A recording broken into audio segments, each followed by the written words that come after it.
life's so beautiful, and every time that we industry for years. He started performing when he was 4. These are things that were given to me, some by fans. This is the Casa de Shenandoah. My name is Wayne Newton, and this is my home. They called him Mr. Las Vegas, the velvet-voiced showman who could walk onto any stage and own it before he sang a single note. He was the living embodiment of glitz and glamour, a man whose name lit up the Strip as brightly as the neon signs. For decades, Wayne Newton was not just a singer, he was the face of Las Vegas. Sold-out shows, screaming fans, celebrity friendships, private jets, Arabian horses, and a mansion so extravagant it became a tourist attraction. But behind that polished smile and flawless tuxedo was a man drowning in debt, battling whispers of mob ties, and fighting lawsuits that threatened to strip away everything he had built. The same career that had made him a legend also left him vulnerable to dangerous deals, high-risk ventures, and financial decisions that would haunt him for the rest of his life. What started as a dream of fame, fortune, and the keys to the city slowly twisted into a nightmare of bankruptcy, public scandal, and broken relationships. And yet, at 83 years old, after decades of headline-making highs and humiliating lows, Wayne Newton is still out there on stage, performing for the crowds that have never fully abandoned him. The question is, was Wayne Newton a victim of betrayal and bad luck, or the architect of his own downfall? Long before Wayne Newton became the symbol of Las Vegas entertainment, he was just a kid from Norfolk, Virginia, with a voice that stopped people in their tracks. Born in 1942 to a family of modest means, his childhood was far from the luxury that would later define him. His father worked as an auto mechanic, and money was always tight, but what the family lacked in wealth, they made up for in resilience and culture. Wayne's ancestry, a mix of Cherokee and German, was a point of pride, and the music that filled his home was as diverse as his heritage. From the moment he could walk, Wayne was drawn to performing. By the age of 6, he and his older brother Jerry were singing together at local events, their harmonies already hinting at the star power that would one day dominate the Vegas Strip. Those early performances were not glamorous. Small-town fairs, community events, and the occasional local radio spot, but they were training him for something bigger. The Newton brothers knew they had to chase opportunity, so the family made a bold move to Phoenix, Arizona. It was there that Wayne began to refine his stage presence, learning how to connect with audiences, not just through his voice but through charm and charisma, skills that would become his trademarks. Phoenix also opened the door to regular gigs, and before long the brothers were building a local reputation that caught the attention of bigger players in the entertainment world. The real turning point came in 1962, when a teenage Wayne landed a spot on the Jackie Gleason Show. At the time, it was one of the most watched programs in America, and for a young performer, it was the ultimate launchpad.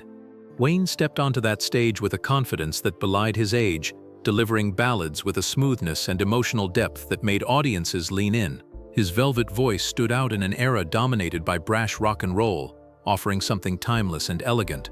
Almost overnight, Wayne Newton was no longer just another hopeful singer, he was a national name. Capitol Records soon came calling, and his breakout hit, Danke Schön, became more than just a chart topper. It was a cultural touchstone. The song's success was not just about the melody, it was about Wayne's ability to make every listener feel like he was singing directly to them. It became a staple of pop culture, played in movies, commercials, and variety shows, and it cemented his status as one of the most promising entertainers of his generation. By the early 1970s, Wayne Newton was not just performing in Las Vegas, he was owning it. Night after night, he drew massive crowds, his shows blending music, humor, and an almost magnetic connection with his audience. His tuxedoed silhouette against the backdrop of neon lights became an image as iconic as the city itself. He was not just another name on the Strip, he was the Strip.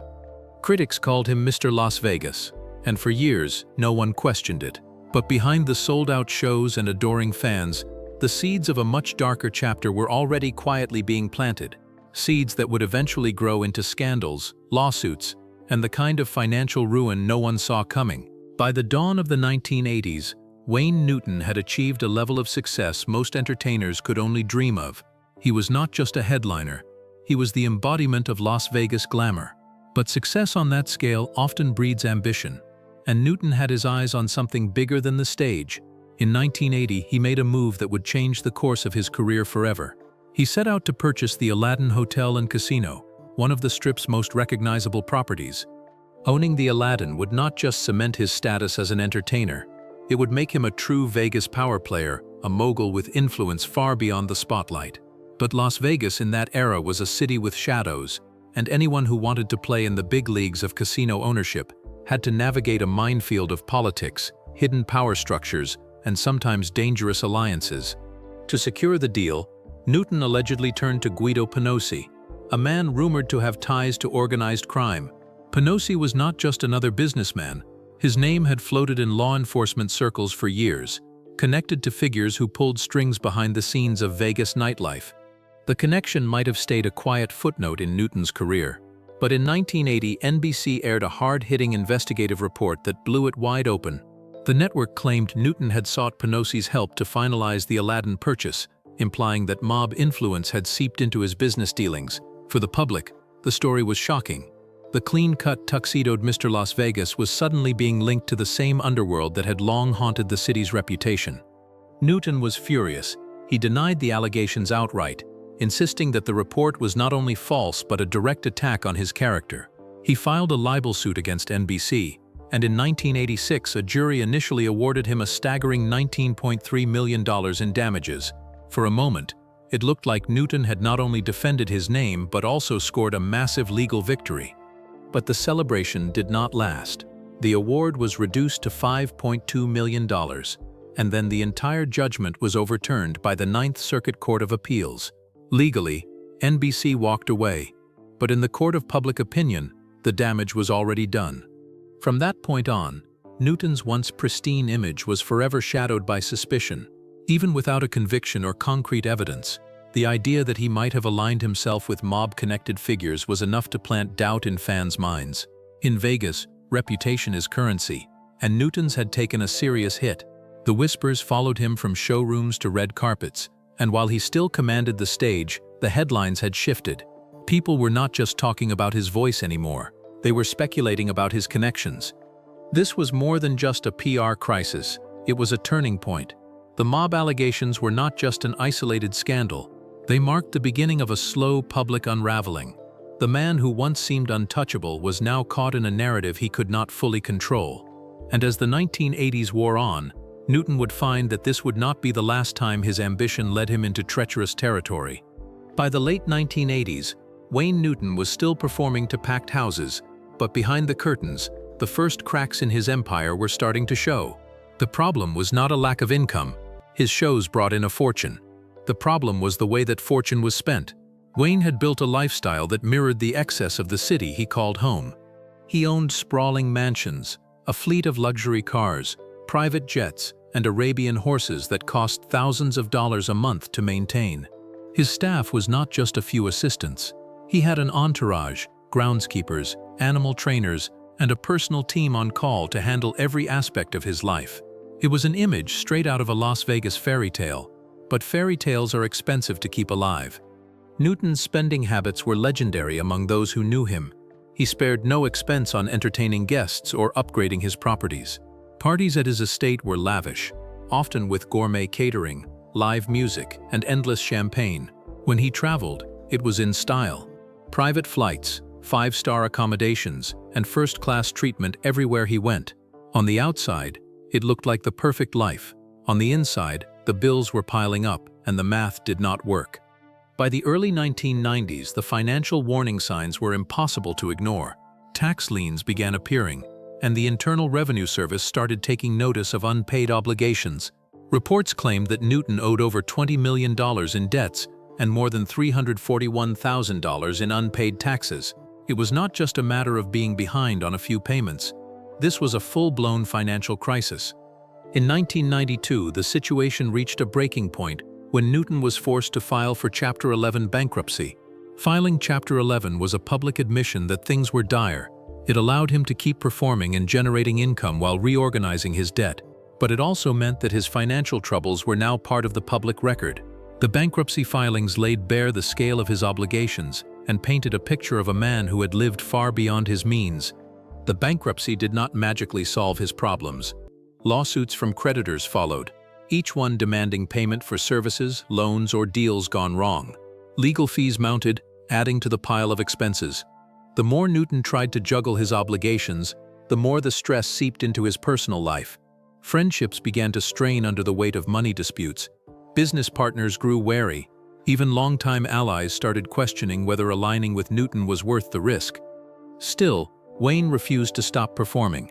He saw the stage as both his salvation and his last reliable source of income. Night after night, he worked to chip away at the mountain of debt, hoping to earn his way back to stability. But each performance was a double-edged sword, proof that he was still a world-class entertainer, but also a reminder that he was doing it as much out of necessity as passion. If Wayne Newton's financial troubles were a slow burn, his feud with Tony Orlando was a public explosion. By the late 1990s, Newton was still working to rebuild his empire, and like many performers in Las Vegas, he was looking for ways to diversify his income beyond nightly shows. The idea that seemed too good to fail was a new theater project, one that would combine his star power with another household name. Tony Orlando, known for hits like Tie a Yellow Ribbon Round the Old Oak Tree, had his own loyal following, and the pairing seemed like a perfect fit. The plan was ambitious, a 2,100-seat venue right in the heart of Las Vegas, branded as the talk of the town, a nod to both men's initials, TON for Tony Orlando and NEW for Newton. The concept was to create a premier entertainment spot where they could headline and bring in other big acts, capitalizing on their combined fame to draw large, diverse crowds. On paper, it was a recipe for success. In reality, it was the beginning of a partnership doomed to implode. From the very start, the theater struggled to attract enough paying customers. Even with two well-known headliners, the room often looked half-empty, with reports of less than 1,000 seats filled on many nights. Operating costs were high, and the million-dollar lease they had signed for the venue quickly became a financial burden. Every month the numbers were in the red, and the pressure to turn things around mounted. Then came the incident that would end the partnership in spectacular fashion. Orlando's son, while in the private office the two men shared, reportedly discovered hidden recording devices. When word reached Tony Orlando, he was livid. He accused Newton of bugging the office, of secretly recording his private conversations without consent. In a town where image and trust were everything, this was a serious allegation. Newton denied any involvement, insisting he had nothing to do with the devices. But the damage was immediate. The trust between the two men shattered overnight. Orlando pulled out of the partnership, leaving Newton to face the financial fallout alone. The loss of a partner with Orlando's connections and credibility in the entertainment world was a major blow. Beyond the failed business venture, the bugging scandal became tabloid fodder, further tarnishing Newton's reputation. For years, he had been Mr. Las Vegas, the affable showman audiences adored. Now he was increasingly being painted as a figure surrounded by suspicion, first with mob rumors, now with allegations of spying on a friend. The public did not have all the facts, but perception can be just as powerful as truth. And in the eyes of many, Newton's character was slipping. His name still had weight, but it was no longer synonymous only with showmanship. It was becoming linked to controversy. Fans still came to his shows, but the headlines were no longer just about the music. In the aftermath, Newton returned to what he knew best, performing. But the Tony Orlando fallout had left a mark. It was another fractured relationship, another failed business venture, and another black eye on his public image. And as the new millennium began, Newton would find himself pouring time, money, and energy into a new passion project, one that was supposed to be the crown jewel of his legacy, but would instead turn into yet another costly and public disaster. For decades, Wayne Newton's career had been defined by spectacle, and nowhere was that more visible than in the place he called home. Casa de Shenandoah was not just a house. It was a 39.5-acre statement, a sprawling estate in the heart of Las Vegas that stood as a monument to his fame and fortune. Built over the years with obsessive attention to detail, it was part personal sanctuary, part public fantasy. Manicured lawns stretched across the desert landscape, flanked by white fences and lined with Arabian horses worth small fortunes. Inside, exotic birds called from gilded cages, and a fleet of luxury cars gleamed under soft lighting in a private showroom. Every inch of the property screamed success. Newton's vision for Casa de Shenandoah went beyond living there. It was meant to be his legacy. By the early 2010s, he partnered with a company called CSD LLC, run by Lacey and Dorothy Harbour, to transform the estate into a full-fledged tourist attraction. The plan was bold: open the gates to fans from around the world, offer guided tours through the mansion and stables, showcase his career memorabilia, and even host weddings on the grounds. It would be part museum, part event venue, and in Newton's mind, a way to keep his name alive for generations. On paper, it sounded like the perfect marriage of nostalgia and commerce. Newton was still a Vegas icon, and his estate was already a thing of local legend. But from the moment the renovation process began, the partnership started to fracture. According to Newton, the company asked him to vacate the property during the construction phase, promising he could move back once the work was done. But he claimed that once he left, they refused to let him return. To Newton, it felt like being pushed out of his own home. To the company, it was a necessary step to finish the project without interference. The disagreement escalated into a series of lawsuits, each side accusing the other of breaching agreements and mismanaging the estate. Meanwhile, neighbors began complaining about the noise, traffic, and disruptions caused by the renovations and the influx of visitors once the attraction opened. Despite the tensions, the gates finally opened to the public in 2015, and for a moment it looked like Newton's vision might work. Visitors toured the lavish grounds, marveled at the horses, and browsed displays of his stage costumes and personal keepsakes. But the success was short-lived. Attendance was not as strong as projected, operational costs soared, and the legal disputes between Newton and his partners never went away. Within 3 years, the dream was crumbling. By 2018, the attraction closed. In 2019, the estate was sold off entirely. To make matters worse, Newton found himself in additional legal battles over personal belongings left behind on the property, fighting to recover items he claimed were rightfully his. And as if the lawsuits and financial losses were not enough, Casa de Shenandoah was also tied to a bizarre PR nightmare when multiple visitors sued, claiming they had been bitten by a pet monkey on the grounds. For Newton, losing Casa de Shenandoah was more than just a financial hit. It was an emotional blow. This was not just another property. It was the physical embodiment of his life's work, a place where every detail reflected his personal taste and pride. Watching it slip away was like watching a piece of himself disappear. When Casa de Shenandoah slipped through Wayne Newton's fingers, it was not the end of his problems. It was the start of another grueling chapter. By the time the gates closed and the property was sold in 2019, Newton was already tangled in a web of legal disputes, and each new case seemed to pull him deeper into financial quicksand. Former employees began filing lawsuits for unpaid wages, claiming they had been promised compensation that never came. Vendors and contractors lined up with their own demands, alleging they had been stiffed on bills for work tied to the estate and his shows. Even some of the people who had once been in his inner circle, staff, partners, acquaintances, were now standing across from him in courtrooms. Every new legal battle meant more attorney fees, more stress, and more headlines focused on his troubles rather than his talent. And in Las Vegas, a city where perception is everything, those headlines hurt. For years, Newton's name had been synonymous with class and showmanship. Now, for many, it was linked just as often to lawsuits and debt. The court filings painted a picture of a man juggling one crisis after another, fighting to keep control of his assets while fending off a steady stream of claims.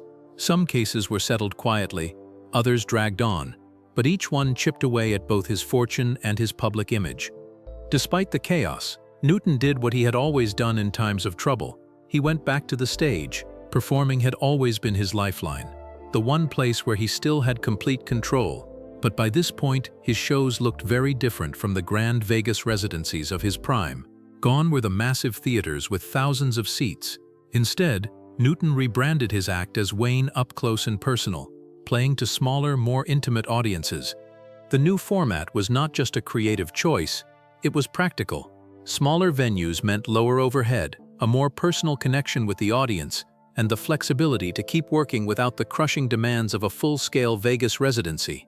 Fans who came to these shows saw a different side of Newton.